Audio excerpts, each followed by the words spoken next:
Do do do. Um, do do do. Hello, Hello, how are you? round two.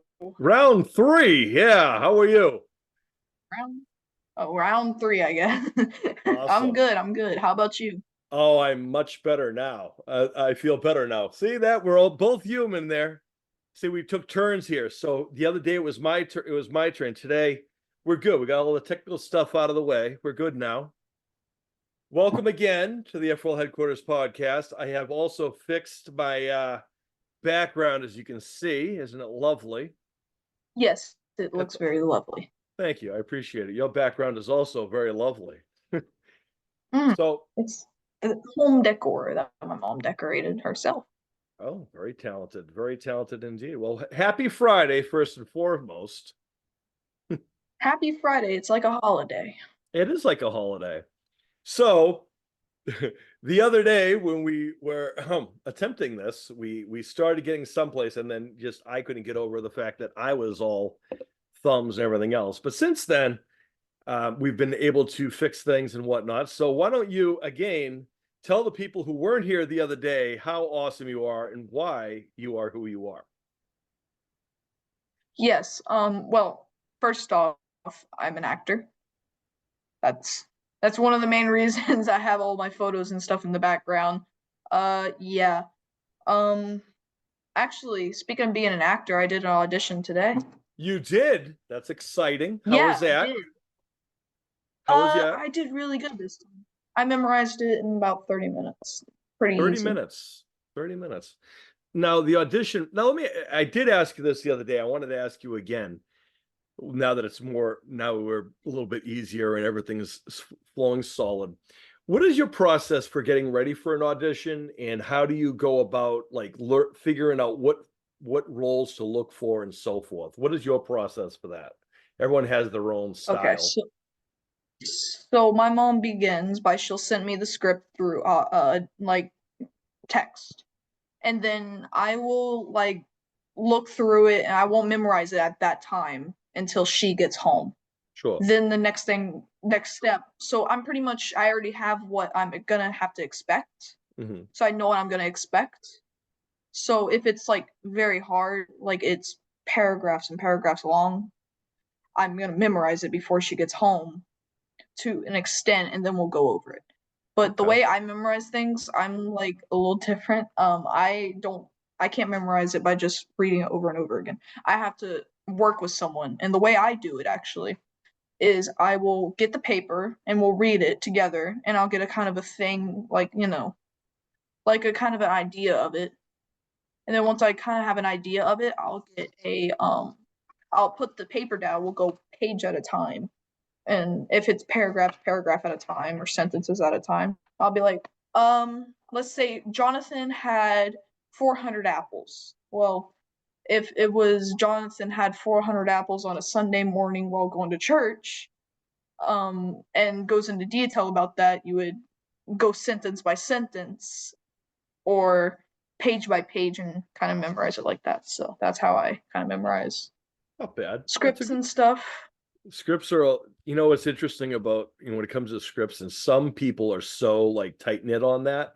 Like when it comes to script writing, I myself, I write what's called an open-ended script, which is a little bit different than a lot of other people do. Because I write New York style, which is what they also call independent film, versus Hollywood style, which is a little bit different. Believe it or not, there's actually different types of scripts people can write. I don't know if you knew that. You probably did. You're an actor. But there are basically, not to bore too many people with the details of how writing goes or script writing, but there's a New York style, which is kind of tight knit and kind of freelance more so. It's like kind of like how you would write a play, sort of word for word. This is what the scene is. Da, da, da, da.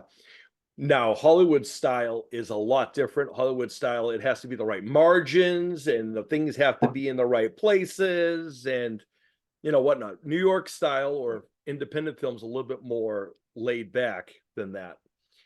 My is simple. style is a little bit different than that. My style is what I call an open-ended script. So what I think makes it more natural is what I do is I give the actor what I do is I give you kind of the synopsis. So this is what the scene is. This is kind of the bullet points I want you to hit, but I'm going to leave it up to you to come up with the actual words to use or how to, or I will leave it up to the actor to kind of reformat things because I wanted to make it look realistic. Because in all honesty, people have different dialects and people understand things differently. Now, how I would describe something might be different than something like yourself would. Now, if I'm writing a coming of age film, now granted, I wasn't that young not long ago, but it's been a little while since the 80s and the 90s when I was, a 12, 13-year-old person, right? You might have lingo that kids who are 13 would understand versus what I would when I was 13. You know what I mean? Yeah, yeah. So when I write a script, I make it what I call open-ended. So I kind of give you the bullet points because I want it to come from the actor because it makes it more real because it's your words. Like if I'm going to sit there and tell someone from, Ohio to say, "Hey dude, what's up, man?" and talk about this like surfer lingo, people in Ohio, Texas and stuff like that probably would not say dude or whatever. Then again, I don't know who I'm kidding. Nowadays, everyone uses dude and all those things all over again. So never mind that. But still, you get the idea. But Yeah. that's cool that you do that. Everyone had because scripts are really tough to remember because there's a lot of lines. Now, are you someone who you said you worked with someone, which is also smart, by the way. It's always good to say it out loud so you can actually get a feel for the character and the movements and get a rhythm going. That's actually really smart. So well done. Yeah. Well, Um, what's that? so the thing with I have like this thing in my garage, like a whole thing just for acting. And I will have a blue like screen. Most every actor has a blue screen for their acting. Hmm. And if not, for my slates I usually do a white wall, but my mom fixed the garage up to where it's now not a mess because we have a roommate. But it's I get fine. it. It's cool. I get it. Um Yeah, so we just sit there. We have like two chairs inside that area. We have two big lights. One like there's one here, one here. We have a ring light that we record with. Hmm. And it works. And we have our little areas where I will look because I put a few nails and stuff in the wall for different cues to look at. Like there'll be a Smart. camera over there on the Very heater, well done. and then a nail on the wall right there, or a piece of tape right there. You know, it's about more or less the Who are you looking at personality and where you're. and where you're Yeah, going to look, right? That's really smart, yeah, especially since like if you ever worked in like especially if you're working on like an animated movie or something where you're going to be working with it like an animation video, like an inanimate object type of thing. For example, movies that have like humans and cartoons in the same realm, which is cutting edge stuff. A lot of the times they'll have like a tennis ball or something there for the actor who's physically there to look at. So when the computerized version comes in, that's kind of how that works. But basically, the actor does not physically see, the big scary monster in front of him because it doesn't exist because it's computerized.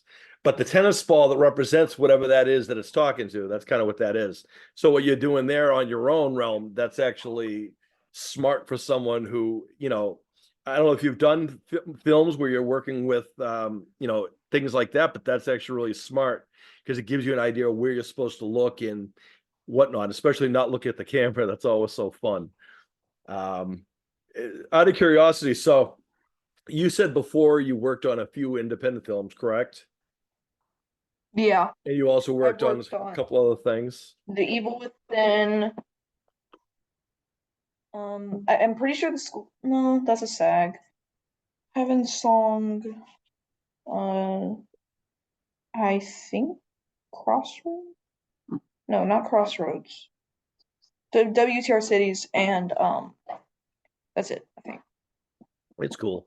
You're I only starting. You're only Yeah, just beginning. You got a lot more to go. I can tell that. I already know. and two of them were leads. Two of them were leads. That's a good thing. So. And now Yeah, that's a really good thing. let me ask you about the lead thing. Now, what do you obviously everyone wants to be the guy who's in front of the camera the whole time. For you personally, do you Mhm. like being the person that this is about me, or do you like being the kind of the guy who everyone relies on in the background? Not the background, but like the important antagonist or the important other person who is in the film. Like, do you like to be the No, person who the camera's on the whole time, or do you like to be the guy who's supporting the guy? I like to be in front of the camera. I'm kind of that I need the attention. I like I'm that. like I need attention. I Yeah, want the camera.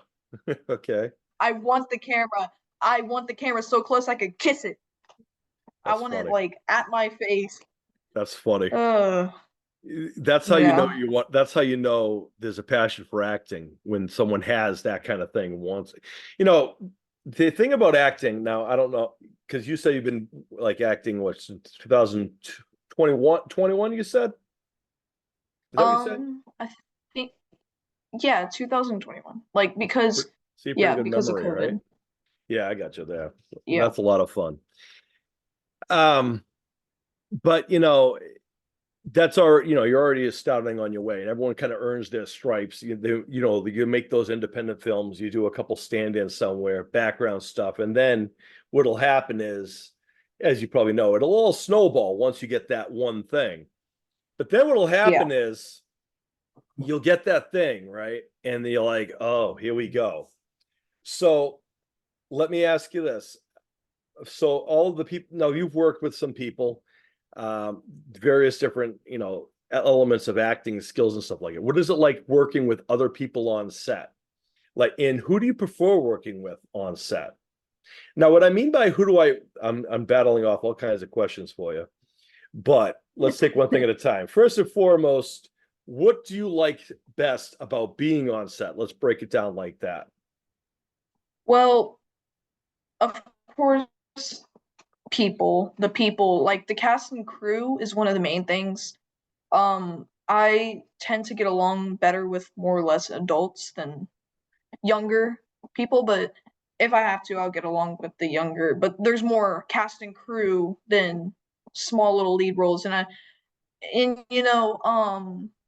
the thing about that is you have to if you're gonna be stuck with like a cast and crew for 30 or 40 plus days, you're gonna have to be friends with them. So that's pretty much the main part of acting Sure, that's true. and getting Now, famous. of course, yeah.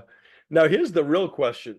Now taking that question, what has been what has been some of the best experiences you've had being on a set? What is your favorite part? Like, obviously, you talked about the struggle. What's the best part for you being on the set? Like, what is a memory that says this is the most fun I've ever had? Well, there will be on-set games. So we'll just make up games and there will be like so the one movie I did called oh yeah, it was the school duel. I was a stunt double for it, the main character, because it was a sad film, and we had this party that they did at the end of filming that day, Hmm. and we were filming in a spring at the time, so we got to jump off the diving board into the spring, Hmm. and it was a lot of fun. So my favorite part is more or less the game part where they had this game on set where they would get a like a paper clip Sure. and they would call them pens or those like C43s or something like that. They had like on-set names because they Right. couldn't tell the public or something. They would have like a little clip thing and they clip it on your thing without anyone noticing, and whoever got clipped they have to clip the next person. It's just That's a fun. group you building you just activity. That's a group you building just have to activity. have That's fun with it. smart. That's a good And my idea. You know what also was good about that also is it builds unity within the unit too, within your cast and crew. It builds we used to call those group building exercises. And actually one of the things that I believe in heavily is before you get involved with any kind of an activity or any kind of a filming process, with people you got to be around a lot. Something what I like to do, and a lot of people have adopted this, is I like to encourage for example, if a coming of age film, I like to encourage the kids to hang out as much as I can or as much as they can, I should say, and to get that kind of a camaraderie going. Because when you're working on a film, like on television, it's important to have that continuity. So one of the things that I have been heavily involved, one of the things that I do on my sets that I've recommended to other people, and other people have adopted that too, is to do like you do, have like games or have things prior to even filming, so you have that kind of familiarity with each other. Because at first it's like awkward. It's like the new kids in school, right? Yeah. Everyone comes in, no one knows everyone, everyone's coming from everywhere, every different backgrounds, different levels of acting. But what I think is a helpful tool to have is to have that kind of process where you can get a what I call the feeling out process to get to know each other. Because when it comes time to filming, there's more of that laid back atmosphere because it's more like you're hanging out with your friends, or you have that, natural ability. Like, even if it's like a film that isn't a coming age movie, like, if you're working on a film, say you're the son and you have a dad or whatever in the film, and it's like one of those kinds of deals. I think it would be important to feel you to film, film scenes with that, or a mother, or whatever the case may be. You know what I mean? Because the person you're going to be working with the most on that, in that role, in that scene, you want to have that most continuity in. So that's why I always encourage people to spend and get to know the person they're going to be working off of the most, because you're going to be kind of like war buddies in the end of things. Yeah. But that's really smart that you've done group building exercises on set. That's a good way to keep, also, especially if you have more than one person, it's a good way to kind of keep the morale up, because that's where things can come in handy when people get tired and people are exhausted at the end of a long shooting day. You've done 700 takes of the same scene, and now everyone's Yeah. like, oh, here we go. Trust me, I've been on the other end of that. Not where you are, but I've been on the other end of that, and I know it can't be fun. I've done some extra work, which, for me, to be in the background, what do I care? I'm just kind of chilling out here in the background, no big deal. But for someone who has to do take after take after take after take, that could be a grueling thing. It could put a lot of, pressure on someone, like, especially if it's an intense scene. Um, Now you mentioned, doing a scene where you had to dive and stuff like that, and you were saying, oh, like in a pool type of thing. Is that something you like? Those are the kind of roles you would be more into? Are you doing something more sports like, or are you looking to Um, do something more like what do you look for in a script? What's something that speaks out? I want to do this in this movie. well, I'm not I guess I do play sports, but I'm not really the biggest sports guy because I have knee problems and stuff. But one of the main I things, get that. yeah, yeah, so probably one of the things that I would be saying that I would do is I'd probably be like, um, I'd be doing like I'd be walking a lot, or I could run, or I could play a baseball movie, or I got you. I would do something decent, like something that I can still like keep my energy level high, or Understood. like a action drama, something like that, Epic. or I sci-fi. I will be right back. I just have an order coming. I'll be right back. Sorry about that. By the way, while we're doing this, while I just gotta go break real quick, why don't you, um I don't know, tell people about your your top 10 favorite films of all time.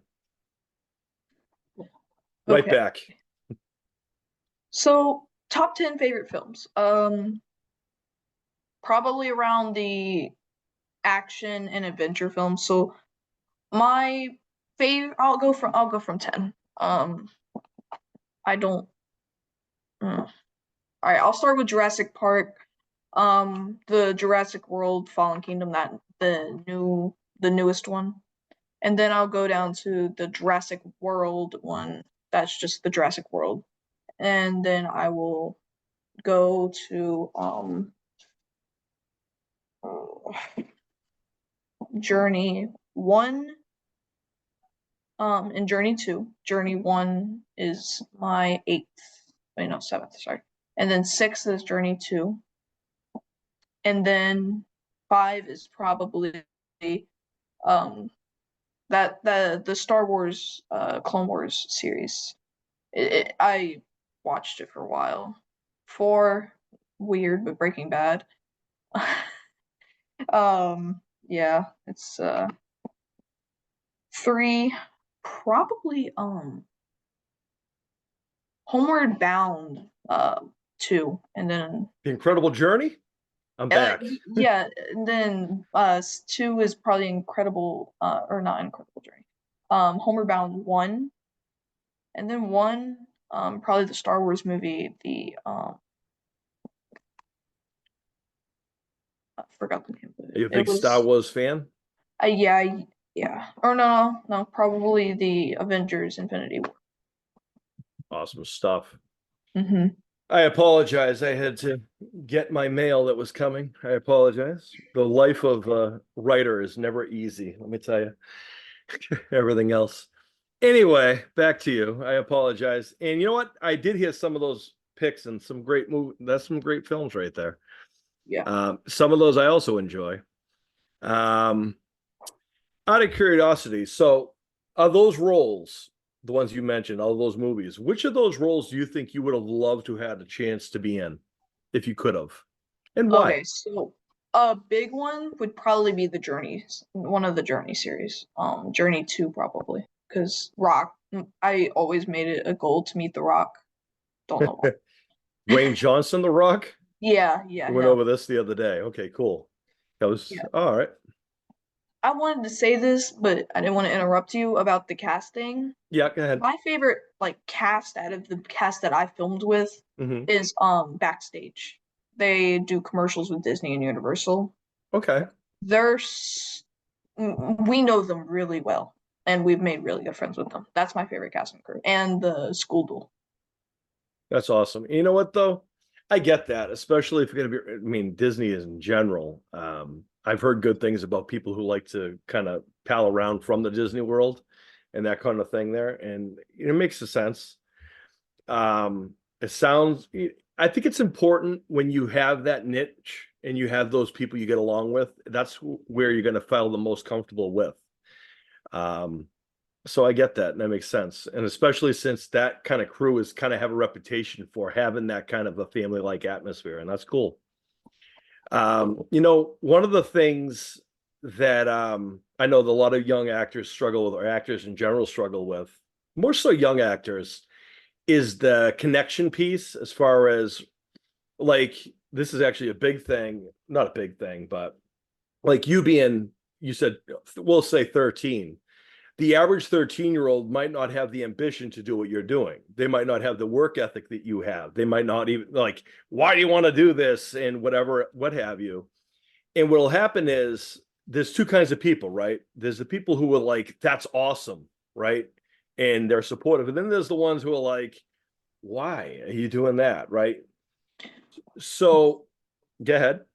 Well, I can explain why. I can't wait. It might be a little long, but it's a little bit As of long a as your passion. as long as your cameras, as long as your phone's all level, we're good on this end. I got a computer this time.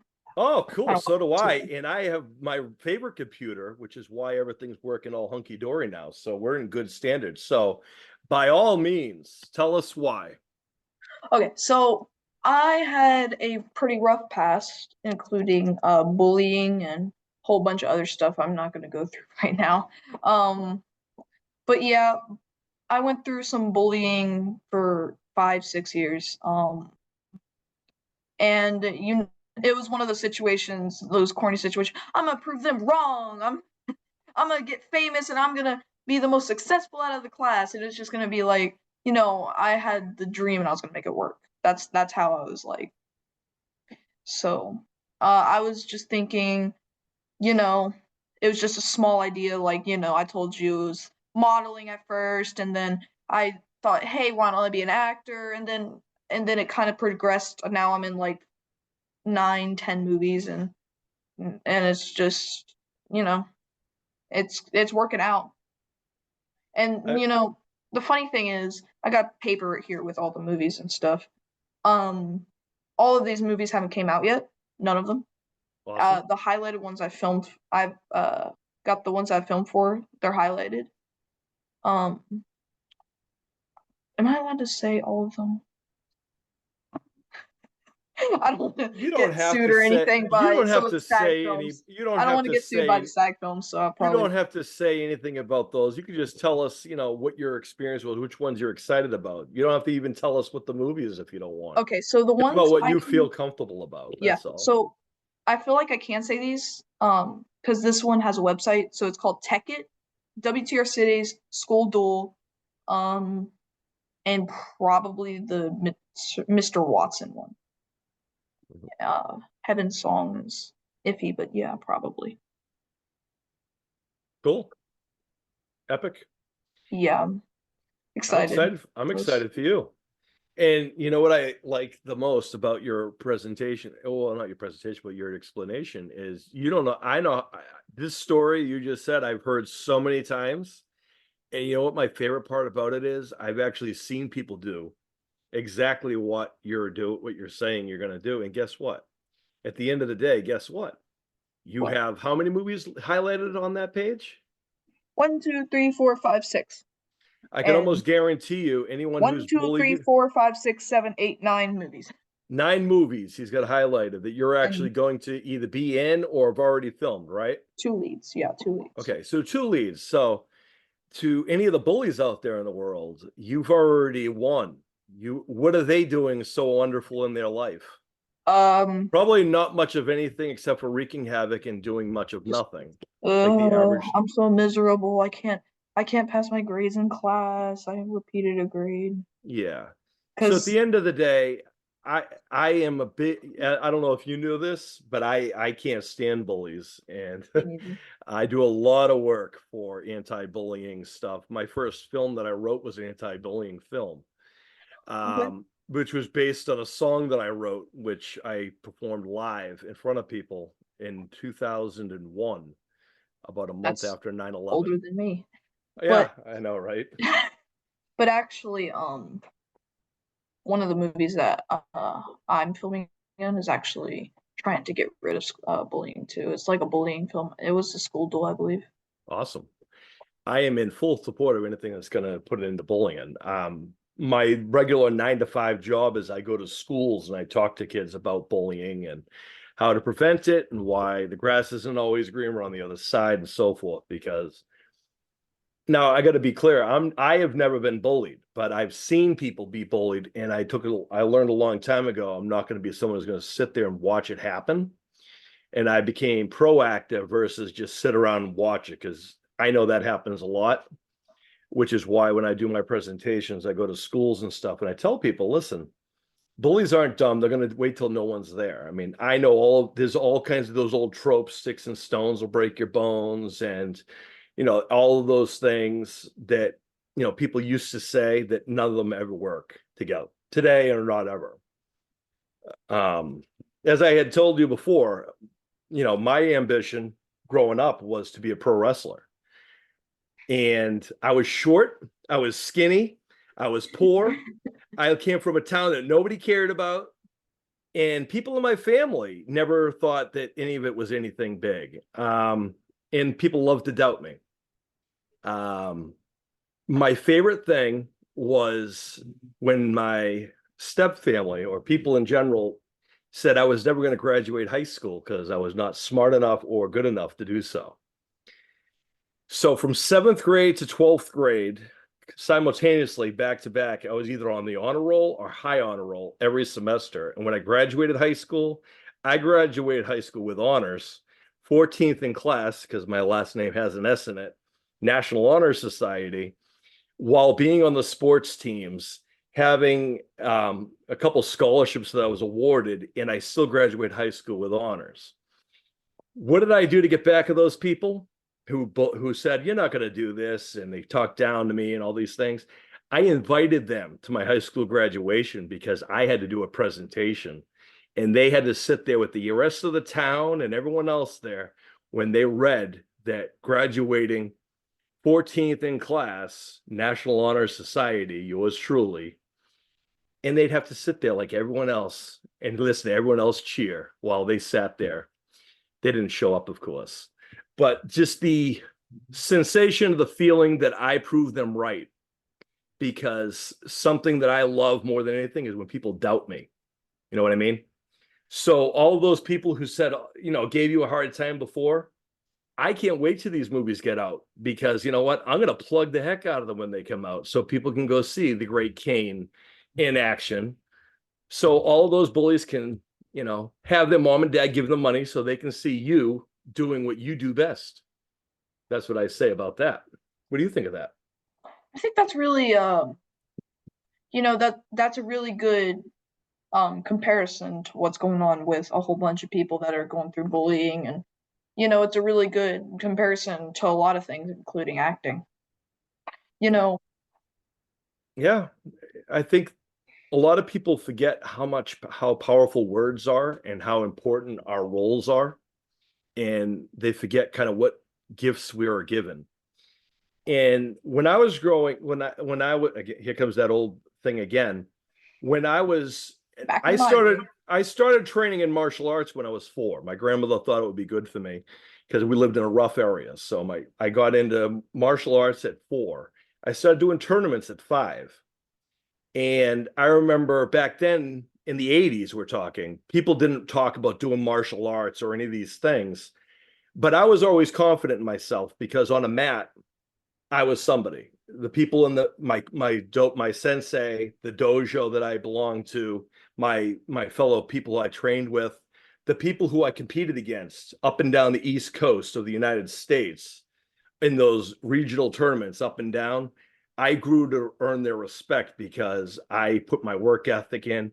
And again, I was short, skinny until that whistle blew, and then you found out how quick and tough I actually was.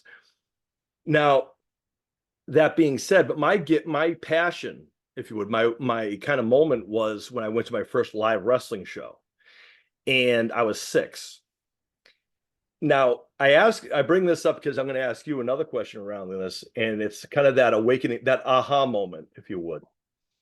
Yeah. My moment when I was 6, sitting there at a live wrestling show, was when I decided this is what I'm going to do. Because I mean, at 6, how many people have a goal or aspirations to do anything at 6? I But mean, I want to be a firefighter or astronaut, but that's every kid. right, every kid, right? Or But I want to be an elephant. and at 6, I would love to be an elephant. Let me tell you. But at 6, I was already doing stuff in the martial art world because I was already doing the tournament stuff at 5, and I was already training hard there. But also, I started writing, believe it or not, at 6 and 7. I remember writing my first song, which, by the way, was my first song I ever wrote the lyrics to was in first grade. I was 7 years old, maybe. No, 6 and 7. I was when I first wrote my first actual song with lyrics, which was awful, by the way. I was 6 or 7 though, in Claire. It was called Thank You, Mother Goose. I was 7. But in retrospect, my aha moment was sitting there live at this wrestling show and feeling the energy from the crowd around. I was 6. I was tiny anyway.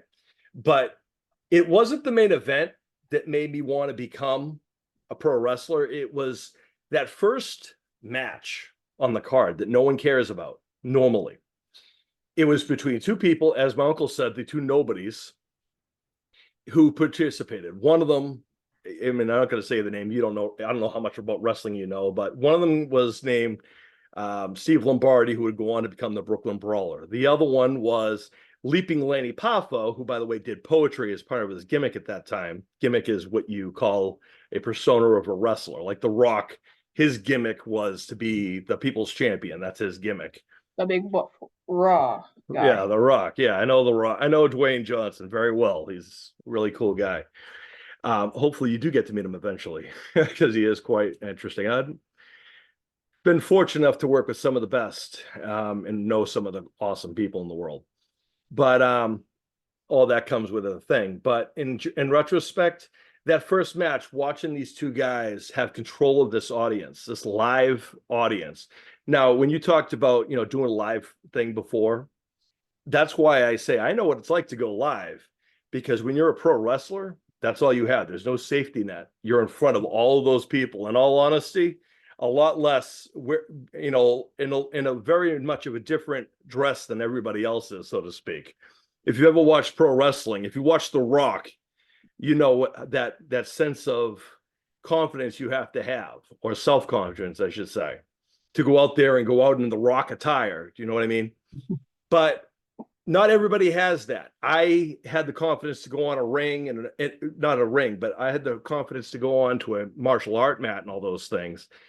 But to feel that energy these two guys were getting, and I remembered that the good guy lost, of all things, but it was the storytelling they told in the ring and how they controlled the audience. That was when I said, I'm going to do that. I told that to my uncle at 6. And my uncle, who's a wrestling fan, said, yeah, we'll see about that, little guy. And 6 months before I graduated high school, I started wrestling school. Now, granted, I was given scholarships. Like I said, I was given scholarships in high school. I was pretty smart.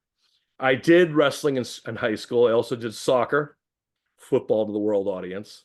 And I was also on the swim team. I was a lot different than I am now, obviously. Definitely not in the size I was in high school and now that I am now. But my first passion was to become a pro wrestler. And everyone who doubted me, my uncle, who was a huge wrestling fan, you're too small and skinny and that doesn't work. I went to wrestling school, the same wrestling school as guys like, I don't know, John Cena, Triple H. I don't know if you ever heard of that guy, or China, half a dozen other people. And I went in there 6 months before I graduated high school. I still graduated high school with honors, committed to full-time wrestling school, graduated from that wrestling school, was signed to my first wrestling contract at 19 years old, and worked for old school ECW under Paul Heyman. So that was how my journey started. So the moral of that story is that my aha moment started back in 1986 at a live show. For you, what was your aha moment when you decided, I want to do that, meaning acting? Probably like 2 months after I got like beat up by like a whole bunch of people. I kind of just like, thought, hey, why not? It might not like seem like it's gonna be unrealistic, but I can make it happen. I've got the looks, I've got the personality, I can do this. That's what I that's kind of what pretty much happened. Yeah. First and foremost, I'm sorry that happened to you. Oh no, it's fine. I don't really. But I'm proud of you that you're able to continue yourself and you're able to also keep working towards it, because that's important. And I think more so, we're going to make sure you're going to succeed, because that's awful. No one deserves to ever be treated unfairly or bullied. In all honesty, I mean, I don't know how many times I've talked about bullying on this show alone. I've probably talked about bullying more so than people care to hear. But in all honesty, it's something that continues to happen. So my goal is, until it's no longer a thing, I have to continue doing what I'm doing. So if I'm going to have amazing people like yourself who are a beacon of hope to all those other people, because guess what? Sad to say, you're not the only one who's gone through that. But also, you're going to be one of the many people who succeed in order to kind of give that old salute, if you would, to all those people who doubted and were bullies at one point. Because I'll tell you, there's no better feeling to know that you, at the end of the day, won. And at the end of the day, you've earned the bragging rights to say that I did it. The fact that you've already been in films is already more so than any of those people can ever say. You've already accomplished more than most 13-year-olds do in 13 years. Most kids can't even take their trash out or tie their shoes. And you're booking gigs and working for Disney. Right? Yeah. I know, right? My corniness. But it's true. Yeah, no, you're right. No, I know. It's not just the corny part.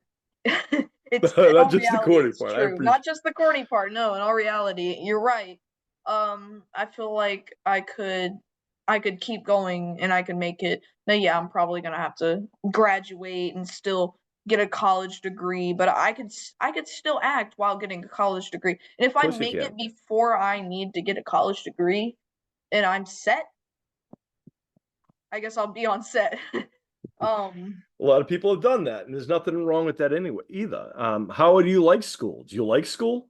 What is your Yeah. school? Explain that. That's actually a question I normally ask everybody who comes on the show, is what your school experience is. What are you doing for school right now? Are you homeschooled? Do you go to public school, private school? Okay, so I go to private school, and you know, I as much as I really wanted to work out, I have this saying that me and my grandpa made up. You have the cake, and then you have the icing, and then you have the fondant, or the cake fondant and then icing.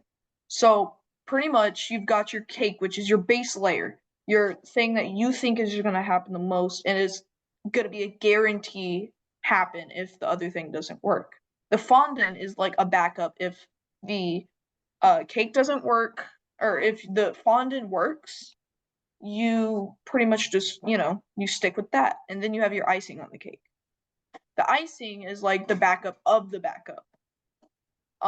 Pretty much but the fondant's the acting. And my set is pretty much I skipped a grade in school and I'm gonna get a degree in Emory Riddle. And I feel my grandpa is very focused on my schooling because the fact that I get straight A's like every year. I just got a B, my first B.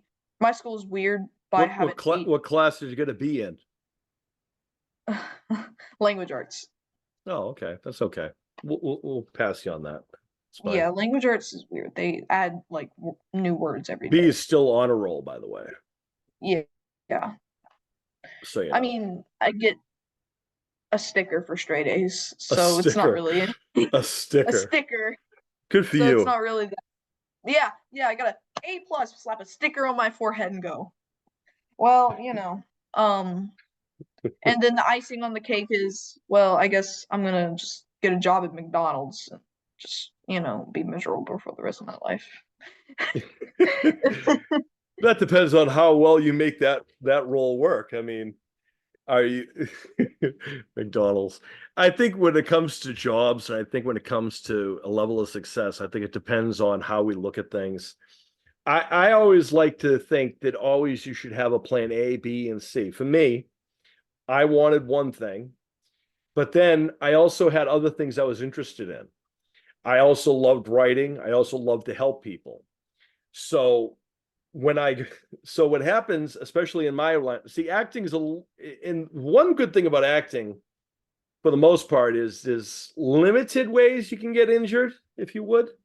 But in the same sense, what is interesting is the entertainment industry and the wrestling industry have one thing in common, and that TV. is it's tough on your body and it's tough on your And films and TV. You get famous from it. yeah. There's actually a lot of things. There's a lot of things. There's a lot of things there. But the other part about it is the wear and tear it does on your body and then the after effects, right? And what I was fortunate enough to know is I had other things I was passionate about. And my first goal was to be a pro wrestler as much as I could have. I mean, I had my last tournament when I was 18 years old. That was my last martial art tournament. I got my black belt, whoopee, but that wasn't my ambition. I wanted to become a pro wrestler. So I, stopped doing the martial arts and I focused on pro wrestling while I was going to regular high school. But in high school, I was fortunate enough that I was also working other things. I was a writer by high school. I was writing a short story series. I was writing a short story series. It was pretty popular with people in the school anyway. And I was also writing other things, but I was also dabbling in my school. I was fortunate enough to had a human services department where I was learning some basics to sociology and psychology. And I got certified in first aid and CPR at age 16 because that was important to me, more so than getting a driver's license, because I wanted to know how I could help someone versus not. Because like yourself, I've had to overcome a lot of things too, and I don't want to be in a situation where I can't help someone if that's in the case. But moral of that story is, in 2003, probably my best year in pro wrestling, I was in one of the big major wrestling magazines and getting the golden microphone for my speaking ability in wrestling. I've already worked with several of the companies at that point. I worked with some of the best talent who I'm still friends with to this day. And then in 2003, I got injured. I got my knee blown out and I was out of wrestling for 3 years. So some people might be like, oh, now what? But I had a backup. I had other things I could do. So fortunately, I still had those scholarships, if you remember I was able to activate those and go to what I called regular school. And I earned 2 college degrees in the time that I was in there. So that's how I got a degree in film and human services while I Yeah, was injured. my mom likes to help people too. She for her driving actually did help. Um she's literally saved countless lives. Um she almost hit like Olympic level swimmer when she was younger. Awesome. The problem is her back kind of got thrown out and her coach got arrested. Well, that's awesome. So she kind of just calmed down, but that helped her be really good at she worked at this resort called Hammock Beach, and she got like some type of award. What was the award called? Life saving award by Forbes magazine. The Forbes magazine life saving. Awesome. She saved a life that was In the ocean drowning from something. Rip current. Rip current. That she swam out there in her work clothes, by the way. Yeah. She was an all. was and she swam out there, saved the person, did CPR, saved their life. She got awards and stuff, and I can't count how many times she pulled over on the side of the road and saved people out of fires. That's awesome. Because she was a police officer, a firefighter, an EMT, and something else. I don't remember the last name. That's awesome. Might as well just gone in the military to finish it all. My wife was in the military. She would have did good. That's awesome.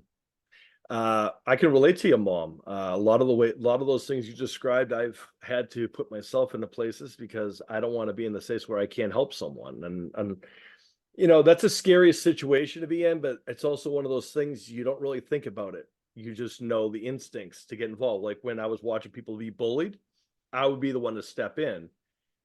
And then, things like in 2013, for example, where I'm from, I was working for a day program. And while, we went to this race that they have up my neck of the woods all the time. And unfortunately, this day was a dark day for that race. And I was about a block away from where something pretty bad happened. While we made sure everyone was safe in our group, I went to see if I could help anyone where the things went off. And that's just the instincts that I have. So I know how that I can relate to your mom in that sense. There's sometimes you have that impulse, you don't think twice, you just act. And that's kind of what happened there. After I made sure everyone I was with was safe, I went towards where the things went off, and I wanted to make sure I could help in some way. And so I get how that works. And tell your mom I appreciate what she does and what she did. And that's something that a lot of people would do. And that's something that I'm sure you're proud of, that you have a wife. Oh, not wife. You have a mother who is like my wife, a real life Wonder Woman. So that's a good thing. Yeah. Well, my mom looks like Wonder Woman. She's jacked and looks like Arnold Schwarzenegger. Here you go. She's just not German. So, Austrian. Oh, Arnold. She got the guns. Yeah.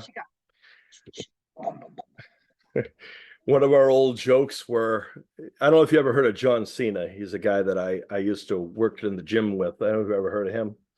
You've met him? I worked with him a long time. Me and him started wrestling at the same time. So back in the day, John Cena's from my neck of the woods. But what's funny about him is he wasn't originally he didn't want to be a wrestler originally. He wanted to be a bodybuilder. And actually, one of the fun things that we used to talk a lot about is how he got over that. Because believe it or not, did you know that John Cena used to be very self-conscious?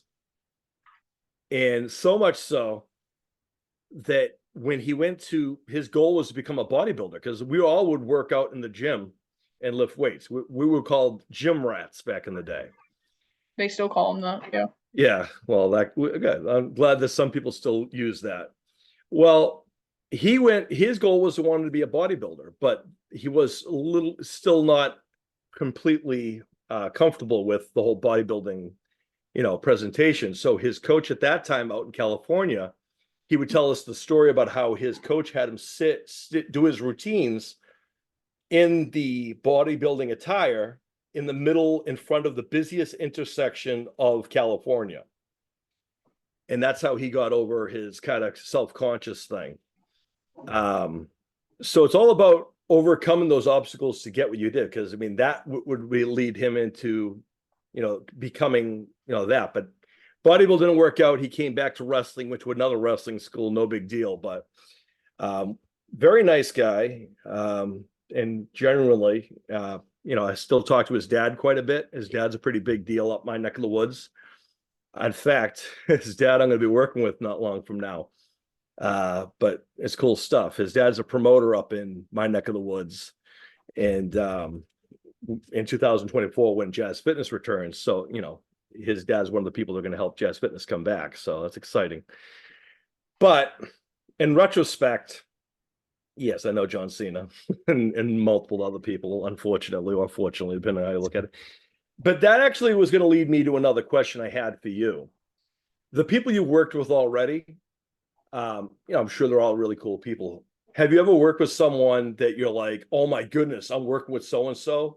Or the other part of it is, how are you with working with like a big like name? Are you someone who like, oh my goodness, it's so-and-so? Or you're like, oh, hey, how are you? Well, yes and no. So I worked with, oh my gosh, I'm acting with so-and-so's son. Yeah. Have you ever heard like the live action movie of Hercules? Like that? Yeah. They were fighting something. Kevin Sorbo? I met him. You met Kevin Sorbo? I've been to his movies, yeah. Okay. And the director of the movie with Dominic something. Let me look at the movies he's been in. I know Kevin Sorbo. I met Kevin Sorbo. Kevin Sorbo's a good guy. How did you like working with Kevin Sorbo? Dominic Gianetti. Oh, okay. That director. That guy. Cool. Or I'll tell you some like 2 or 3 of the movies he's been in.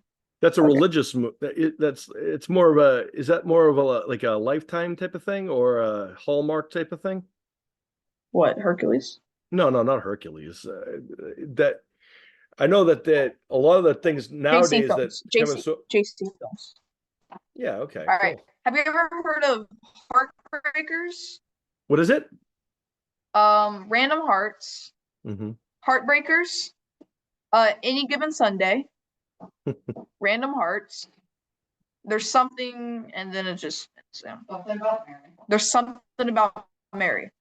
Oh, of course. Have you ever heard of any of those? Of course. I hope I know some of those. Something About Mary was filmed up my neck of the woods. Oh, I might lose you. My internet's like, but yeah, my dinner's almost ready, so I might have to go anyway. Ah, cool. Well, we're almost done. I hope. I'm having fun here. I'm glad you're having fun. But you're doing good. I hope you're having fun. You're not nervous now, are you? You're good now? No. I'm kind of just settled in now. You're good.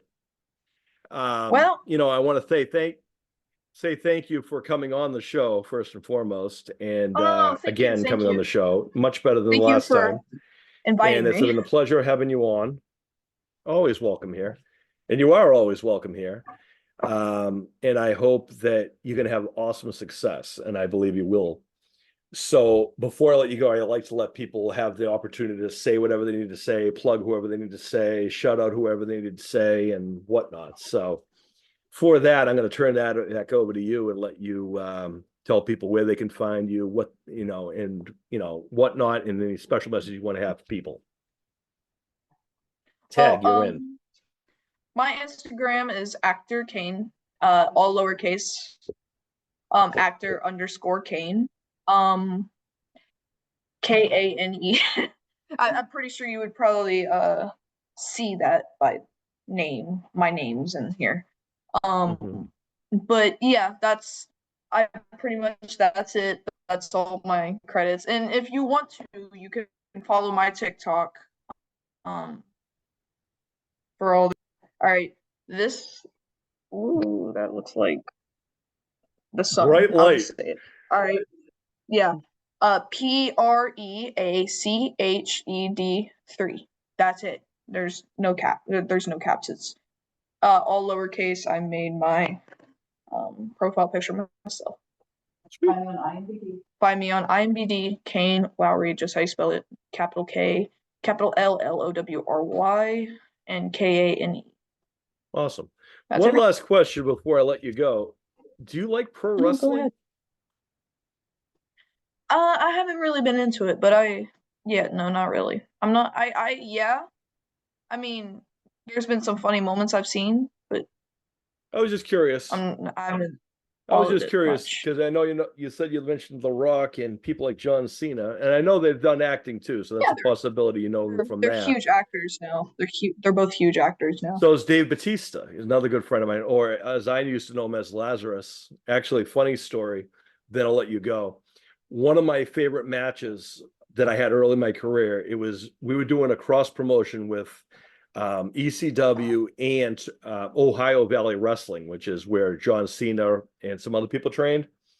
And the tag team match was me and or Jazz Vengeance at that time, the 6 foot, 210 pound man, myth and legend, Jazz Vengeance, don't be afraid, be terrified. It would be me versus and a guy named Lazarus, which was, by the way, Dave Batista. He would go on to become Dave Batista. Back then, he was Lazarus, versus the Prototype and Randall Orton Jr. The Prototype is who John Cena would become, and Randall Orton Jr. is now who Randy Orton is now. And that was like one of my early mid tag team matches that I had early in my career. So fun story is I teamed with Dave Batista to take on John Cena early in my career. So that was a fun little tidbit. So there you go.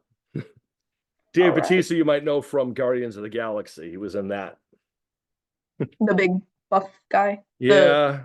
Drax, I believe his Drax. name Yeah. was. Okay. Yeah. Yeah. I was wondering, like, there's only like one guy he could be that was a pro wrestler. Yeah. There's a bunch of those, but yeah, that's cool. But anyway, thank you again for joining us. You did Thank you for amazing, inviting me. as always. You're always welcome here, and I wish you both about the best success possible.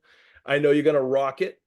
And next time I see my friend Dwayne, I'm going to have to pass along your name and tell him that you're looking for him. All righty. All right. You have a great night. May all your dreams come true. You be safe and keep up the great work, brother. All righty. Bye-bye. Peace. All right, folks. Now it's just me again. Yep, me, personally, me. First and foremost, again, I want to say thank you to Kane for joining us and being so open and talking about his experience. What I find interesting about this, he's an amazing, resilient young man. I mean, he has had some issues with the bullying and stuff like that, which, no, I didn't know that. But you know what's interesting is what I think is amazing is the fact that he reminds us all, and he actually reminds me of something that I believe in. And the best revenge, or the best kind of getting back at those who are, bullies or the people who try to hold us down, is to succeed. And what I was trying to point out to him, hopefully understood, is that he has already proven that he is far more talented and has more work ethic than any of those bullies who are probably going to do much of nothing. Because all honesty, when your focus in life is just to make others miserable, that means that you have way too much time in your hands and that you have no actual work ethic or any kind of drive. Because if your goal in life is just to make others miserable, first and foremost, it's a very short-lived mission, if you would.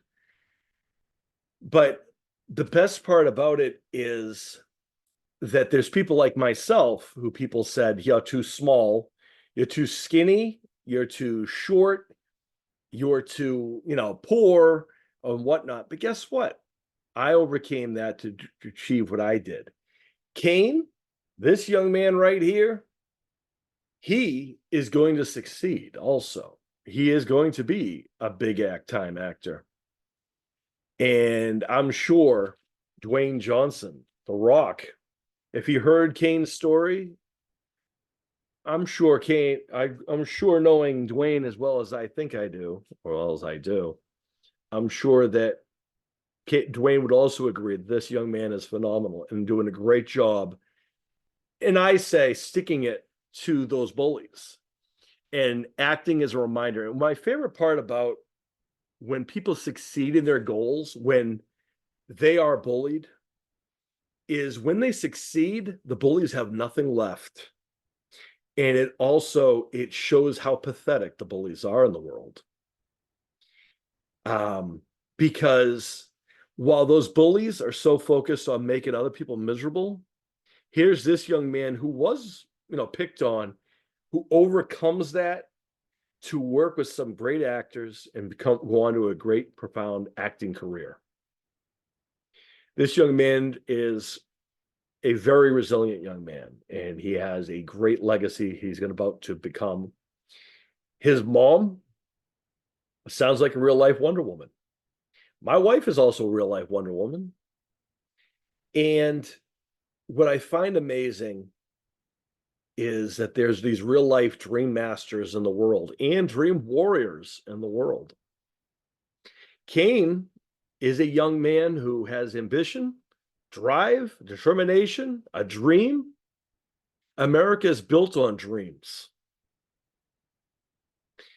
And when you have someone who has a work ethic and willing to put the work in, guess what? Those dreams come true. And there's a difference between saying what you want to do in life and then doing what you want to do in life. And I love when people who, are seen as underdogs or seen as, bullying aspects or whatever. I love to see them succeed even more so than anybody else. Because it works in two ways. One, it reinforces their own belief in themselves. And let me tell you, that young man has a personality. He has something that cannot be taught. And I'm going to tell you what that is. I would have loved to have told him, but, I know that he was, timing and so forth. But I'm hoping he's still listening. I hope he hears this and hope he sees this. Because what Kane has is something that cannot be taught in any acting class. And it is something that cannot be learned in any kind of a workshop. What he has is something that is natural. And this is something that, to me, is something I look in people that separates them from many other people. Kane has it. And that aspect is he has natural charisma. For those people who are not familiar, what charisma is the ability to hold attention, to stand apart from everyone else. Charisma is having the belief in yourself and being comfortable around yourself and confident in yourself. And he's a remarkable young man. He has the charisma, the jokes that he makes, the interactions that he has, how he talks about the various things so naturally. That is charisma. That's something you can't learn. I'm going to give you an example for those people who watched the video presentation of this. how natural he is talking about and remembering certain elements of what I call scenarios and so forth. And, you know, metaphors are fantastic. And I don't know how many times I've had people on the show and I've never heard someone use metaphors like Kane does. I use metaphors a lot, if you guys haven't noticed. In all honesty, I use metaphors because they're easy for people to understand points that I'm trying to make. Kane does it naturally. He remembers these very important life lessons that are used in metaphors. I'll give you an example. He talked about the layers of the cake, so to speak. That is a metaphor. And that is something I use a lot of those myself. For example, when I explain a scenario or I say a certain relevance, it's interesting. A great example of it is a real life story from me when I was younger, when I was literally learning how to ride a horse. I literally got thrown off a horse, and my uncle at that time told me that if I chose to get back on the horse, then you would reclaim your composure, and you would show that the horse that you were in charge and that you're not, afraid. Or I could choose to stay off the horse and give the horse the win for the day. And I chose to get back on the horse, and the horse never threw me off again. That's a metaphor. That story is a real life scenario that I use as a metaphor. You've heard before, the horse, if you get thrown off a horse, to get back on, you stay down. The real life way how to tell a real friend versus a fake one. Real friends don't kick you when you're down, they help you up. That is a metaphor that helps people figure out what a real friend is. Now, in that sense, right? What is a real friend? Real friends don't kick you down, they help you up, right? What that translates into, right, is your real friends, the people who are actually there for you, the people who are going to be there to help you up. They're going to, when you fall at your lowest point, they're going to be the ones to extend their hands to pick you up off the ground. Now, that's a visual, right? Because that's easy to see, but that means so many things, because sometimes we fall down in real life. Sometimes we have struggles, but it's our real friends who will reach out without us having to ask, and will say, hey, do you need help? And they don't judge you, and they don't pressure you to do things. They want what's best for you, not for themselves, but for you. The old longer version of real friends don't kick you when you're down, they help you up, goes back to the song that I wrote, Real Friends Don't Kick You When You're Down. And the more of that lyric is, real friends don't kick you when you're down, they help you up. They brush you off and get you ready for another day. That's the lyrics, the rest of the lyrics to that song that I also wrote. But what that means is, you might have a hard time, but it's your real friends who are going to get you through those hard times at your darkest days, at your hardest times. And that's when your real friends will still be there for you. When life gets hard and everything gets complicated, the ones who are not your real friends, they'll be quick to run and hide, and they won't be there. They'll be quick to shoot down your thing and just say, accept your defeat. But your real friends are the ones who are right there with you, side by side. We wish nothing but the best for Kane, and we hope he comes back to show how successful he is. And I'm going to tell you this, he's already successful, more so than any of those bullies right now. Because guess what? Kane was on the F4L Headquarters podcast. Not any of those bullies are ever welcome on this podcast. We don't condone, we don't welcome, we don't invite bullies to this podcast. We invite real life dream masters real life people who work on goals and achieve things in life. We invite people who work and continue to work to become better individuals for whatever their goals are, whether it be entertainment, sports, music, whatnot. Those are the people we welcome to this show who live the F4L way: love, caring, compassion, understanding, respect for each other's differences, the F4L way. I hope Kane knows that he is welcomed into the F4L. And I hope he knows that whenever chips are down and whenever things get rough, we'll be here. And to his support system and everyone else, great job. He's doing great. And I continue offering my support in you guys. And I believe in Kane. I believe in everybody. I believe anyone is capable of achieving whatever goals and dreams they have. And I will lend my voice any day of the week when it comes to helping others achieve what they can. This young man is going to be a success story. He's going to be another person who's going to silence the critics, silence the bullies. And I want to say his mom did a great job.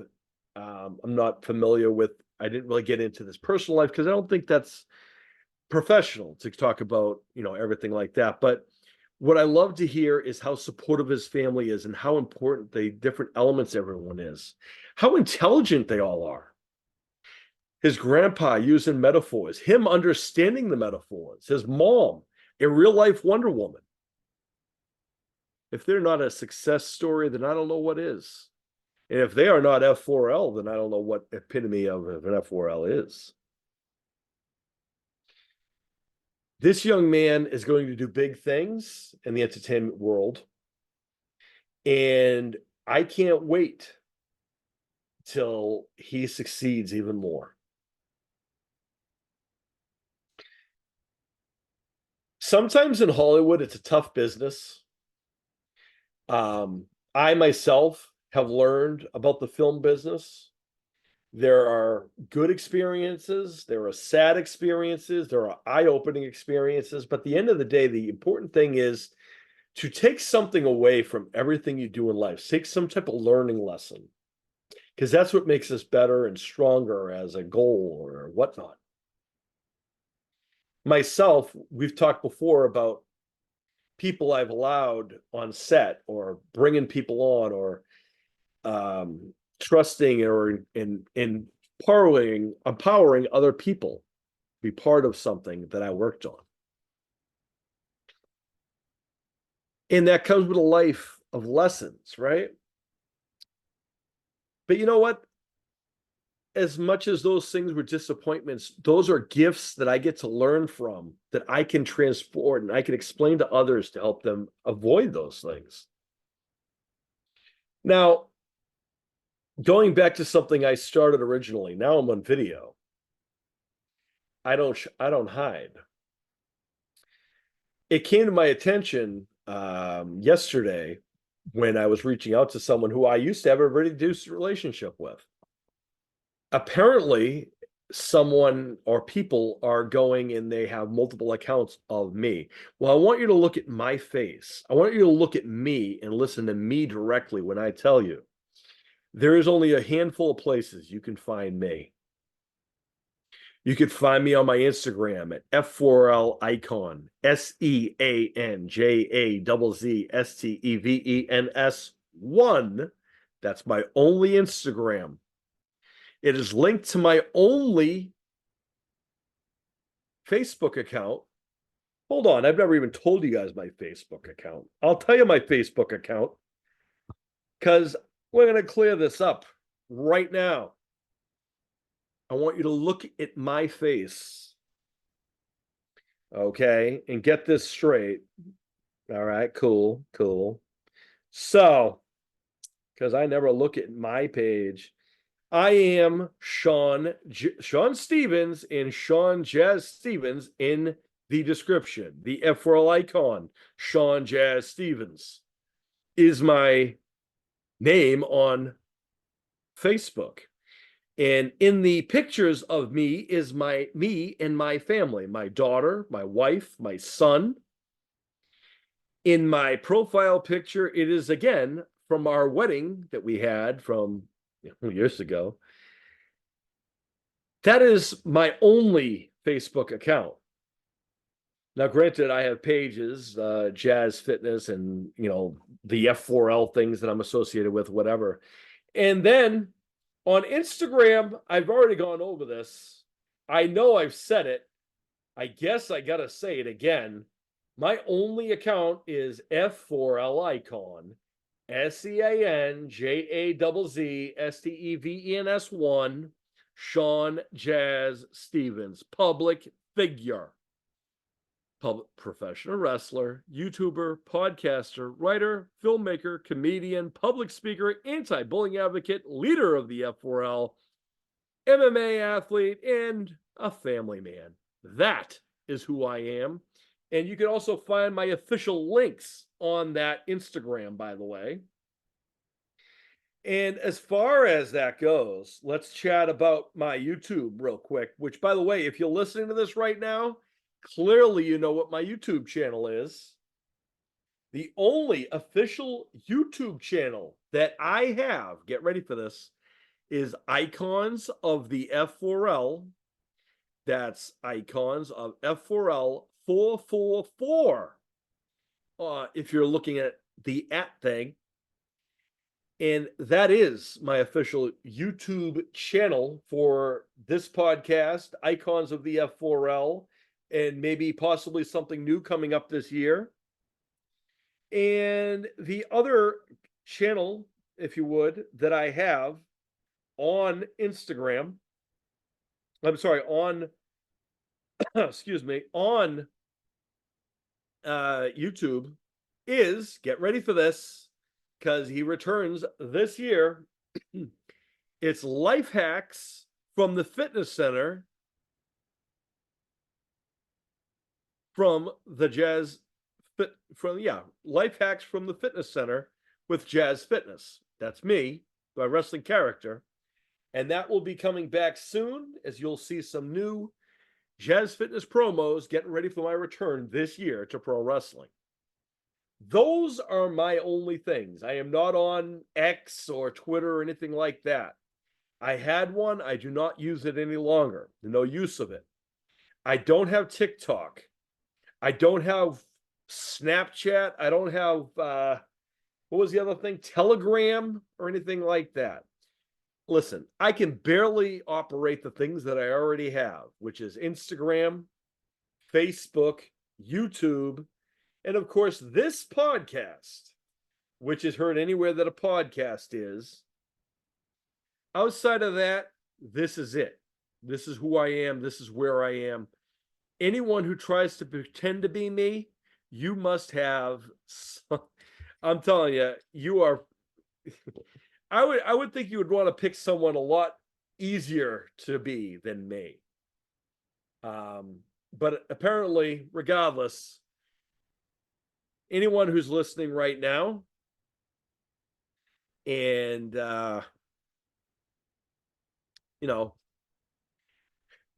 I could choose to get upset about the misunderstanding, but you know what? I don't, because I understand how frustrating that is. Unfortunately, this is not my first time hearing about someone trying to be me. But I want to let people know this is who I am. And I have said it time and time again. If you have questions, come see me. Come talk to me. Reach out, because anyone who knows anything about me knows anytime you send me a message, I will always respond. And if you tell me that isn't the case, then obviously it's not me. And another thing I want to point out, some kind of red flags that how you can tell if it's me or not. I will always keep things up and up. and be respectful, and I will not say things that are misleading or misunderstood or anything that would be outlandish. I keep things pretty professional. I am supportive. I might tell a dad joke here and there, but I am supportive, I am honest, and I am always going to tell you how it is. If someone asks me a question, I'm going to answer them directly and answer them honestly. Last year, I had put a lot of work into something, and then all of a sudden, people decided to try to attack me personally and paint me in a different image. And I'm wondering how many people have been trying to pretend to be me, and how many people have attempted to do this in the past, and how long this has been going on for.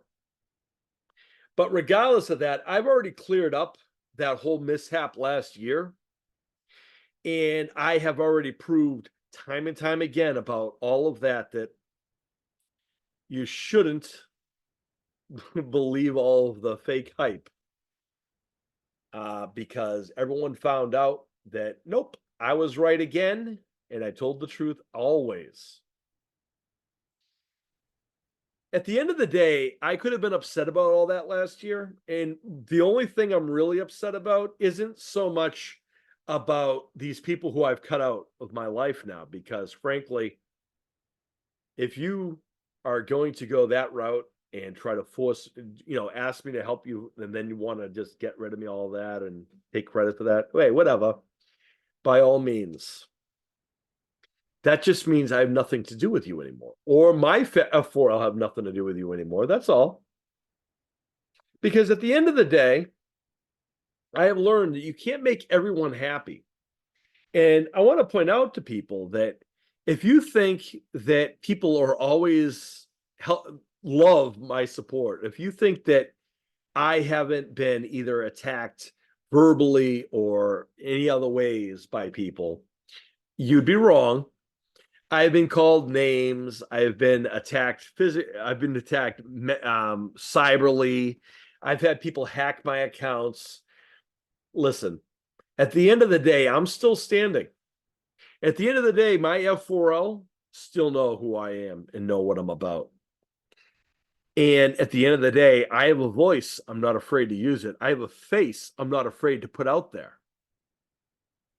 I have been proven people wrong my entire life, and I enjoy doing so. And at the end of the day, it comes down to the fact that, like I said to Kane, everything I have, I've earned on my own. And sad to say, I didn't have all that support from the people who are closest to me. I am happy that Kane has that.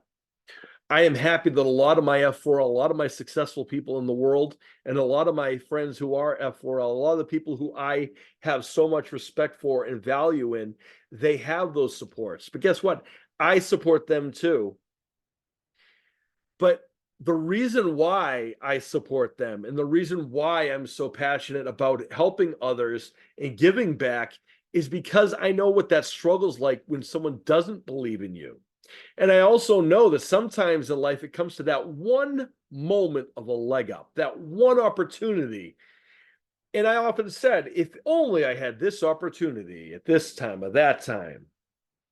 But guess what? At the end of the day, I took the opportunities that were given to me, I made them work, and I succeeded at that. I accomplished what a lot of the things that I wanted to. I surround myself around people who are also hardworking, dedicated, and go after their things, have goals in mind. I don't really associate with people who have nothing going in their life, or nothing, no goals, no work ethic. And a lot of people have this misunderstanding or this misconception that because I'm nice, or I seem nice, and I am nice for the most part, I'm respectful and professional. And if you ever get something from me that it sounds off and it's nothing that isn't professional or something constructive like that, then it isn't me. That is a fact. Anyone who ever takes the moment to understand that will understand what that is. I want to say thank you to everyone who has been always supportive. I want to thank everyone on Instagram, on Facebook for the last several years for always reminding me who I am and also standing by me whenever someone tries to break me down. Being seen as a leader of the F4L, because people put me in that role. Who put me in that role? My F4L worldwide put me in that role. I take that with a badge of honor, and I take that with great pride. And a lot of people see being F4L as being weak, and that isn't the case. Because in order to be F4L, you have to be strong enough to withstand and to uphold the code of the F4L. To live every single day the F4L way is a lot harder than you think it is. But it also means that I stand up for those things and I don't sit back and let things happen. It always hurts me when I hear about someone who gets bullied and I'm not there to protect them. And I have to question to myself, where is anybody stepping in? Today I heard Kane's story and I instantly felt remorse that I wasn't there. I didn't know Kane really like that, nor would I really be in his area of where he would be done. But that's the kind of person whom I am. That's the kind of integrity that I have. And I wanted to address that. And I wanted to make sure people know there is only one of me. And those people who are pretending to be me and who are trying to damage my reputation, let me tell you, eventually I'm going to find you. Now, not long ago, we found out someone who was helping with that element. There was someone actively spreading false things and trying to get it back at me, because considering he broke copyright laws and things like that. I don't say his name publicly on this podcast because I don't want to give him any press. If you go back to the podcast where I had my cousin on here, however, not long ago, he brought him up. So if you go onto my old podcasts where Shaheem Blue came on my podcast, the only relative so far, other than my family, my wife, my son, and my daughter, who has ever been on the show, has been my cousin Shaheem Blue. If you go back to listen to that show on Spotify, you can hear the person who lied and proof behind it, considering that's on there. I can tell you this also, I have another cousin who was there filming on set who has been dying to come on here, but the reason I haven't had him on here yet is because I don't want that person being brought up all the time, because I don't want that person getting any kind of credit. Having someone Google someone is giving them free press. I'm not going to do that. Just like the people who are upset with me, I have to make sure they understand it's not me you're upset with. Whoever is putting themselves out there as me, that's who you have to be upset with. And if you had reached out to me, I could have cleared that up. But it's okay. It's cool. You're never going to be mentioned. But know that first and foremost, I'm sorry that someone had pretended to be me. And I'm sorry whatever they did to you. And I'm sorry for whatever they did. Representation is a poor representation of who I am. But on the same sense, I can guarantee you that it definitely is nothing to do with me personally or me and myself, because there would be absolutely no reason for anyone to treat me that way. or for anyone to ever question something that I do or say, because there is just there's too much going in the favor of yours truly than the people who want to be me. And I do know there's a lot of heat on me. I do know a lot of people are not happy with me. My blood family are starters of that. This podcast is like running nails on a chalkboard to them, because I say exactly how it is. They hate that. I talk about the values of the F4L. They don't understand that. And by doing that, they take it personal.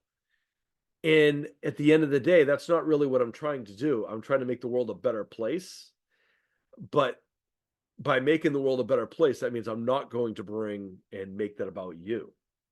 There are certainly a number of people who I personally would love to just sit here and say all kinds of things directly to these people who have said things or annoyed me in some way.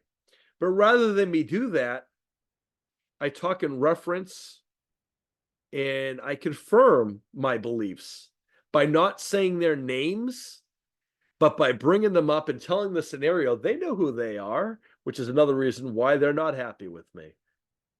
But you know what? They're not happy with me because the truth hurts. It's not easy to be a leader. It's a lot easier just to kind of go and conform. That's not who I am, though. To be a leader means you have to take those risks and you have to lead by example. And the example I set, I want everyone to know that you can accomplish whatever you want in life, and that you can't let other people dictate to you or tell you who you are or what you're about, because you yourself know what your self-worth is. That young man, Kane, is going to do huge things. Mark my words. Anyone who comes to this F4L Headquarters podcast is going to do big things. Want to know how I know that? I don't want to listen. I'm going to be direct with you guys. I have to take a moment to just give praise for a second, if I could. Right after this, bear with me, folks. Hold on. We're going to go like this. And we are also going to play you guys this one right here. Enjoy this music while I get ready for what else I have to say to you.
All right, that's enough of that.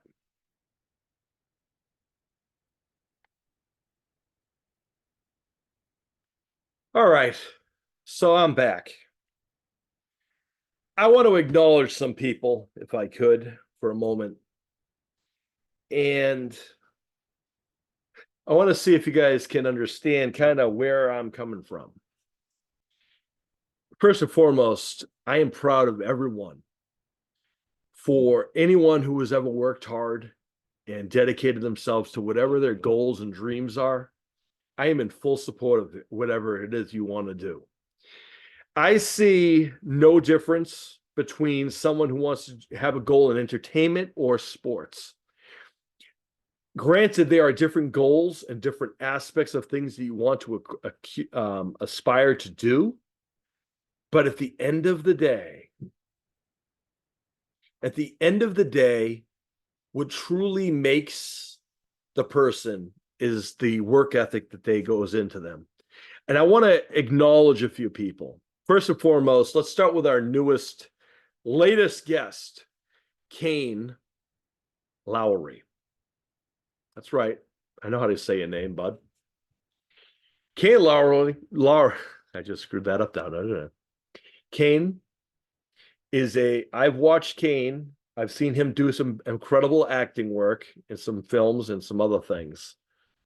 He is fantastic. I told him he had natural charisma before, and I would have said that to him live while he hadn't. I apologize I didn't get to. But almost as soon as I was talking to him, he landed yet another gig, and I couldn't be prouder of a new friend of the F4L Headquarters podcast. And Kane, I hope you know that you now have the F4L backing you up as well. So thank you for being you. But now let's go back in time, if we could, to examine some of the other amazing people that we've had over the years. People who are real-life dream masters. People who took a chance to come on this F4L Headquarters podcast. And I'm going to give you a little brief update on some of them, as I still talk to every single one of them, because unlike so many other people who kind of bring people in just to bring them in for whatever reason, I bring people on here because I want to help make sure they succeed in their goal. And I am all for people succeeding in whatever it is they want to do.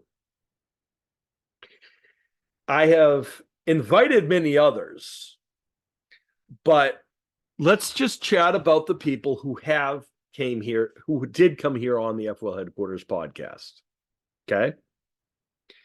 Let's go back to Walker Campbell, a very talented singer, actor, model, sportsman, human being, F4L brother. Walker Campbell is the epitome of the total package of what a dream master and what an F4L is. I have been proud to watch Walker Campbell do what he has done. Just continues to be himself. I love his family. His family are fantastic people. His mom, one of my favorite people in the world. Walker Campbell is very successful at the things that he does, and he continues to become even better. And he also is welcome here anytime. The Menya boys, Henry and Hyro Menya, right? Upcoming, as I said their names multiple times on this show, up and coming, rising, future UFC champions. They've come on this show twice. The reason they haven't come on sooner is because they're very busy working on those goals and dreams. But guess what? Both Henry and Hyro Menya, both singly and individually, individually, since being on the podcast, have added to their championships and added to their goals and adding to their legacy of wins. They are the best of Texas. They prove it every time. We are proud of both of them. Literally, they have grown on the show. Jojo, the bodybuilder, who's been on the show a couple times.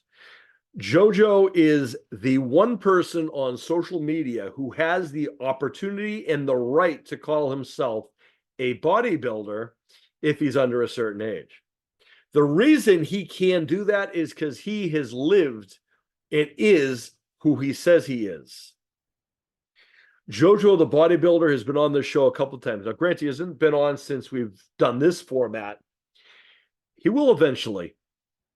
Jojo is one of the hardest working, dedicated, and revolutionary people that we've had on the show. This show, he's also on Icons of the F4L.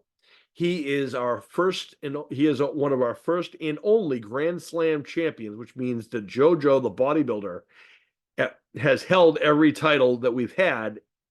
And JoJo's been around the block long enough to have a bunch of titles. Now we really only have 2 sets on each show. And JoJo continues to add to that legacy. JoJo has actually competed on a bodybuilding stage and competed as a bodybuilder. That's why he gets to call himself JoJo the bodybuilder. To all those people out there who take pictures in front of your mirror, as we had with one of the smartest human beings I know, Jaden Brooks, we talked about it. The amount of people who just take pictures for themselves just to, I guess, show that they could take pictures themselves, but not actually have any drive of why they're doing that, other than they want to take pictures themselves. But what they don't realize, as Jaden also said, is that when they're just taking pictures in front of a camera, everyone's doing that. You're not standing out anymore by doing that. You haven't done anything differently than anybody else, your age or your bracket or whatever else. You're doing like everybody else does. Sorry, you're not standing out anymore by doing those things. Now, Jaden, who also is a fitness connoisseur, but he does it more for fitness and to be healthy, mentally, physically, emotionally. He is an entrepreneur. He is younger than most people who have no ambition to run a business, let alone anything else. And Jaden, who we've had for a few years now, we've had him come on the show, and actually I think Jaden has a record right now for the most times coming on this show. And we're proud of him. Every time he comes here, he's always elevating himself and always evolving. JoJo the bodybuilder is another young man who, like I said, has done amazing things, and we're proud of him. Grayson the Super Duck Russell. We had him on the show a couple of years ago, right? One of the best pure wrestling strikers I've seen. He's also trains in Brazilian Jiu-Jitsu. He is a tough young man out of Georgia, and guess what? We had him on the show. He has gone on to win multiple titles since then. He's gone on to be successful in both wrestling and Brazilian Jiu-Jitsu. Now, even when life became difficult and things hit, he showed perseverance, he showed integrity, he showed grit, and he continues to set the standard for what a real dream master is.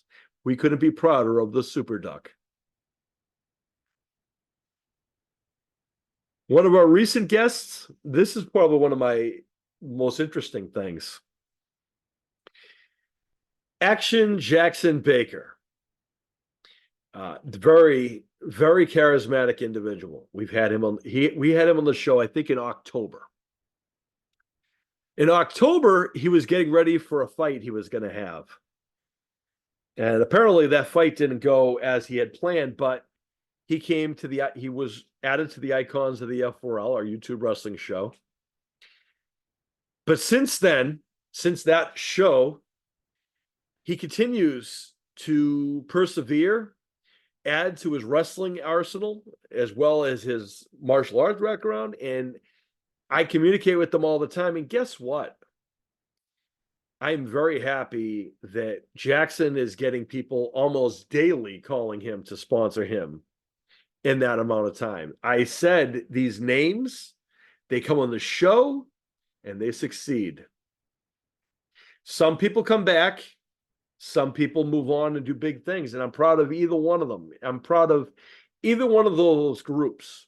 Either you come on the show and you do bigger things and you can't come back on the show because you're too big, or you come back and forth and you continue to elevate and evolve into becoming even more so. And going down the list of amazing people,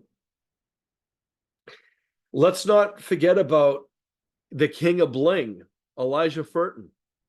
Big E. He was on our show not long ago, too. Was he on the line?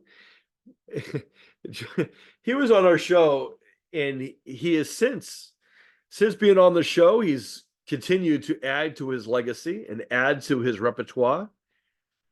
On our wrestling show, he is one of the most dominant people we have. He accepts and also believes in his abilities and his personality. He likes his gold, and he likes to wear it to look good. That's a champion if I've ever seen one. He also has the work ethic, the drive, and the determination. There's a reason why he's the king of bling. And he continues to rise and become even bigger.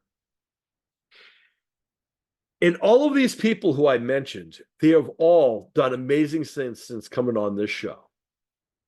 I want to point out they've done big things before coming on this show too. I don't want to take anything away from them. But what I'm pointing out is the fact that I recognize real talent. I recognize the real deal.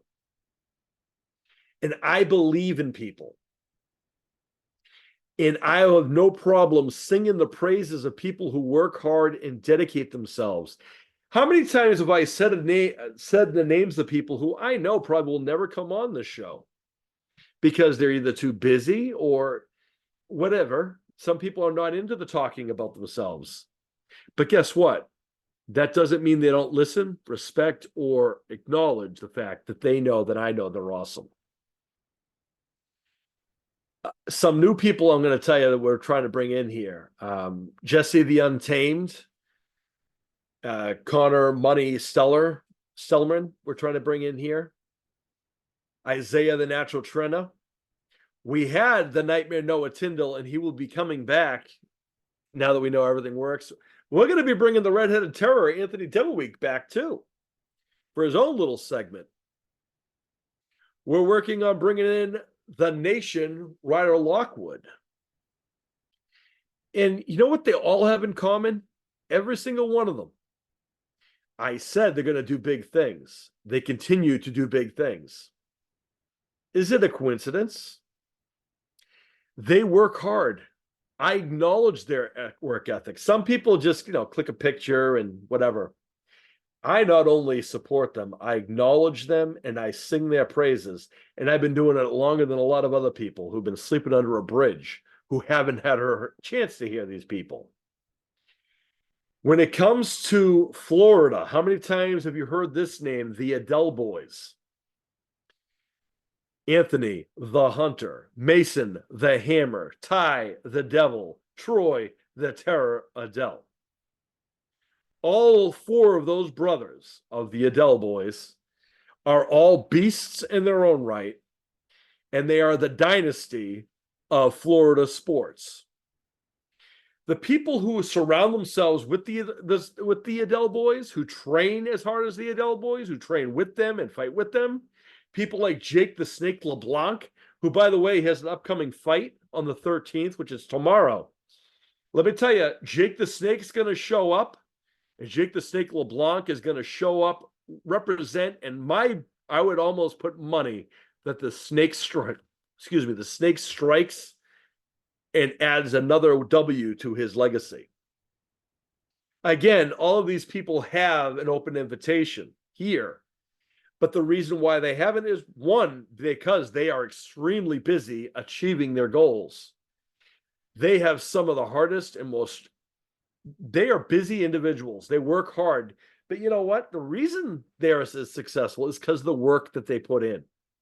That's why I don't badger them or I don't go easy by supporting them. I don't necessarily, I don't mind endorsing people knowing that maybe they don't care, or well, I'm not saying they don't care. They obviously respect the fact, and they know that I respect them, and they know that I support them.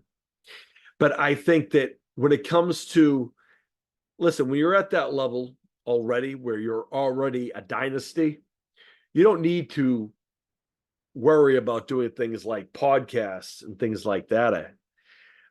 Granted, they have an open invitation here. But sometimes you don't need to talk about why you're awesome.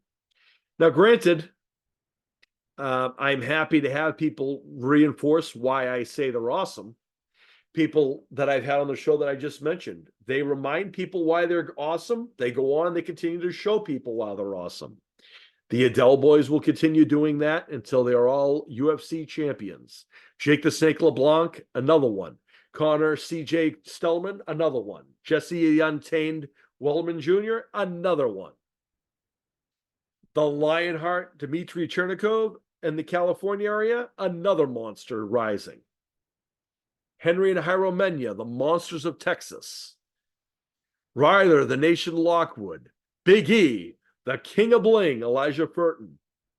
These are the epitome of what the future of UFC is. You know what? The outlook is perfect. Then you have Noah the Nightmare Tyndall. You have the Red-Headed Terror Anthony Demoweeks. You have Isaiah the Natural Trenya. So many monsters of the world who are future locker room leaders, future UFC champions. I got news for you. I have said the names multiple times. How many times have I said, in order to be the man, you must beat the man? That's an old wrestling term, granted. But in order to prove that you are the best, you need to take on the best. And I got to tell you, there is an upcoming fight that I personally am excited for, but also I am concerned, not concerned in the bad sense, but because I can't pick a winner. I have to be neutral because I have so much respect for both athletes. Here's what I know at the end of the day. That is the epitome of what a dream fight is. And that fight that is coming up is going to feature the best of the UK, the best of the US. But guess what? There can only be one best in the world. And if the Nightmare Noah Tyndall is number one in the UK, Isaiah the Natural Trenya represents the United States.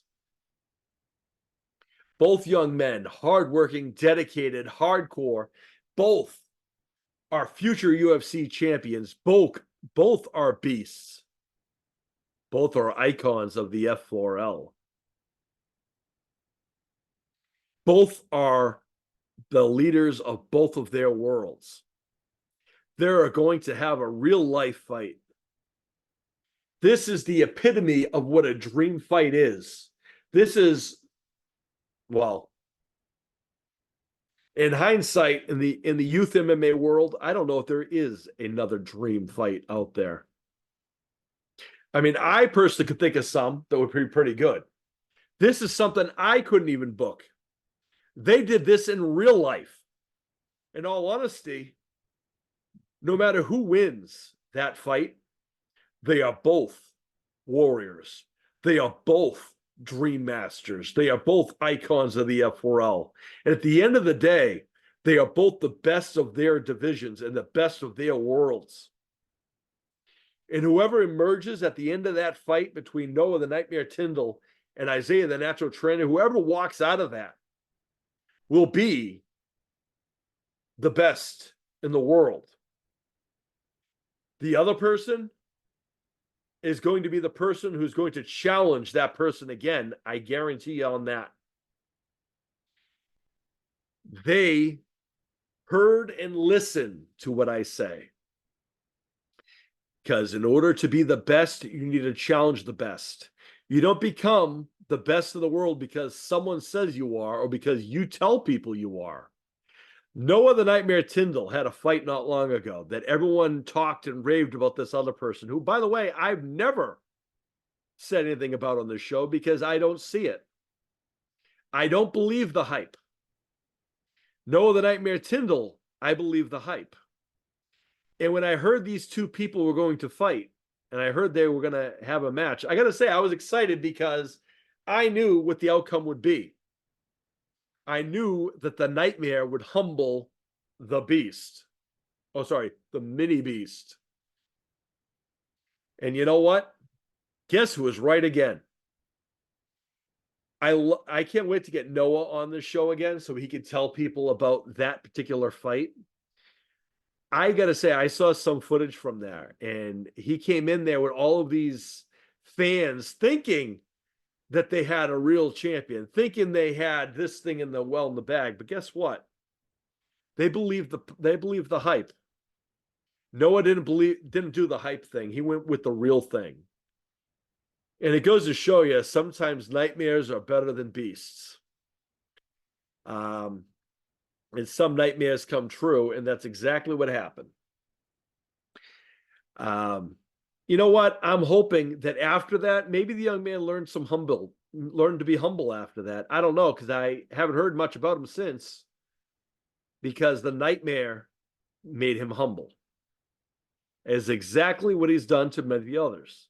Now, you've heard Noah on the show here not long ago. He was on here during our watch along, and he said he had a loss here and there, but he doesn't let that hold him back. He comes back and continues to add to his titles. Now, Isaiah, the natural trainer, is planning on coming on here, and eventually he will. I think it would be interesting to see what would happen if I could bring the two of them on at the same time. I am neutral to both. That is going to be tough. But I might have to be the person who wants to see what happens if that happens. My mind is going because I think I might be able to do that. But anyway, we're going off on a tangent here. The point of this is people listen to the show. And despite the fact how many people want to deny it or not listen to it or not acknowledge it, the proof is in the pudding. The proof is all over the place. When people, another example is the Super Duck Grayson Russell one time needed a fight. And I said, in order to prove that you are the best, you need to challenge the best. And when I said that, the Super Duck needed a fight, go see him. The Super Duck got a fight. Someone went to go see him. That's how it works, folks. And I say this again to anyone else out there. In order to really get what you want in life, you need to put yourself out there. You need to put the work in. What Kane did tonight is something that actors do and what people who want to be successful do. They network and they get themselves out there because that is how you get places. That one opportunity, that one appearance can open up your world to other things. After this appearance, heck, I might be, if I have something in the works, I might be willing to call up Kane-Lowry to give him that opportunity. In fact, I might just have something for him, but he might be too busy doing the movies that he's already succeeding in, and that's okay with me because that is his passion and that's what he's meant to do. So, I have mentioned the names of other people on this show, and they've gone on to do some big things, and I can't be prouder of all of them. I am proud of every single one of them. And I'm hoping that in 2024, even more people can be woken up to these amazing human beings who I call dream masters and dream warriors, icons of the F4L. So with that, ladies and gentlemen, I don't think there's much else to be said here. So allow me, if you would, or not me, but allow my good friend Bertram to play you guys this tribute. So to everyone out there who works hard, who has dedicated themselves to a goal or a dream, to everyone who's come on this F4L Headquarters podcast, to everyone who has gone on to succeed, Bertram, play the music to show camaraderie and to show our appreciation.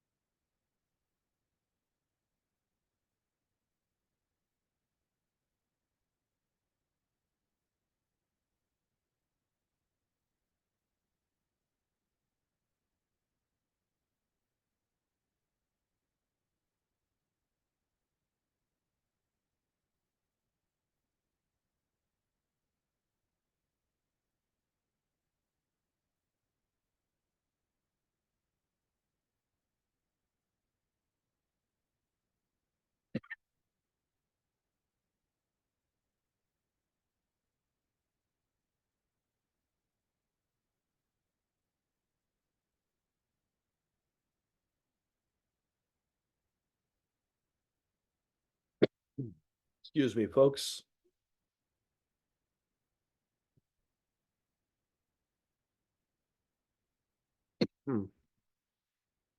And that will do it here from the F4L Headquarters podcast. To everyone out there, may all your dreams come true. Enjoy your weekend, everyone. Peace.